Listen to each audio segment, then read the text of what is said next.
It's a new month, so it's time to rank all the new movies I saw in the previous month. So here's my ranking of every May 2023 release that I saw from worst to best. Now, I gave every movie on this list a positive review. I gave it about a B or higher. So just because a movie isn't one of the lower spots on the list doesn't mean I didn't like it. It just means that the ones on the higher spots are better. So with that in mind, let's get started. And coming in at number 4 is Fast X. Now, I'm not a die-hard fan of this franchise. My first time watching it was right before seeing this one, so I have no nostalgia or bias for it. And as far as the entries in this franchise go, it's decent. It has more of the same typical fun you expect. Jason Momoa steals the show as the villain. The stunts and action are great. But the reason it's in last place as the worst movie I saw this month, again, I like the movie, it's just that the ending is frustrating. This is the first movie in the franchise that doesn't wrap everything up with a neat little bow. This one ends on a cliffhanger, which wouldn't be a problem except that cliffhanger is supposedly killing off Vin Diesel.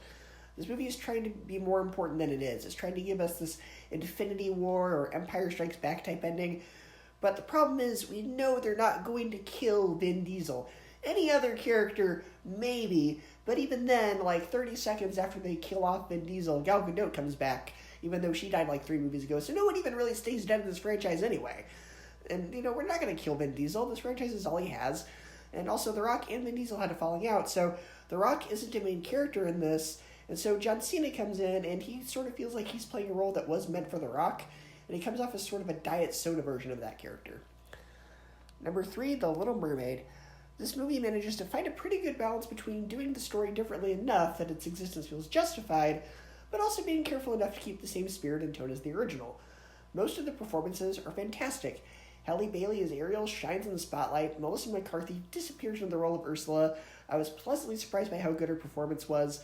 There are a few clunkier performances, mainly from Daveed Diggs as Sebastian and Javier Bardem as Triton, but even then, they're not horrible performances, they're just sort of awkward. The visuals are also very gorgeous, and some of the new takes on the songs I feel were done better in the original, and there are a couple of new songs I feel were unneeded. But the film fleshes out the relationship between Eric and Ariel and makes it more believable. There are a few issues with the story structure, but overall, this is a remake that I think swam instead of sank. Number 2, Crater. Finally, Disney doing an original movie for once.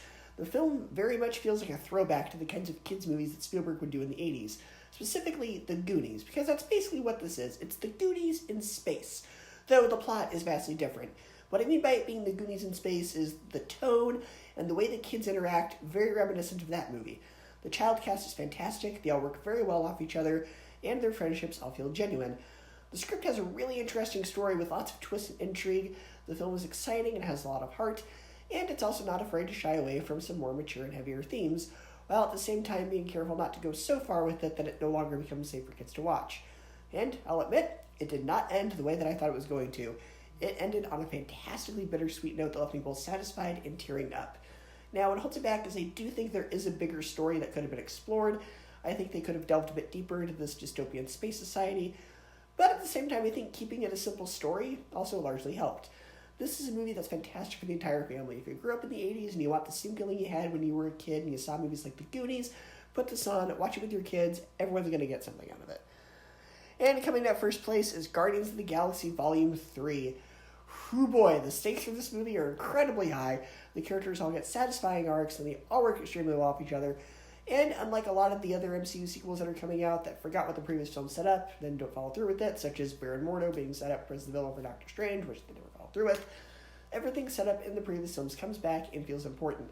They didn't forget about setting up the Ravagers in the second movie. They didn't forget about Cosmo the Space Dog. They didn't forget about any of the other previous plot threads. Everything set up feels important. And the stakes of the plot revolve around Rocket. The other ones were very much an ensemble cast. They didn't necessarily have one main character, but the main character for this film is very much Rocket Raccoon. And unlike a movie such as Black Panther Wakanda Forever, where characters like Riri Williams felt more like a plot device rather than actual characters, Rocket is an actual character in this film and not a MacGuffin. And the way each character's arc ends by the end of the film is incredibly satisfying. Out of the 3 Guardians films, this is definitely the one with the most heart. It's an incredibly satisfying, emotional end to the Guardians trilogy, and it's the best movie that I saw in May 2023. It comes in at number 1. So go ahead and share a ranking of the movies that you saw in May 2023, and I will see you next time.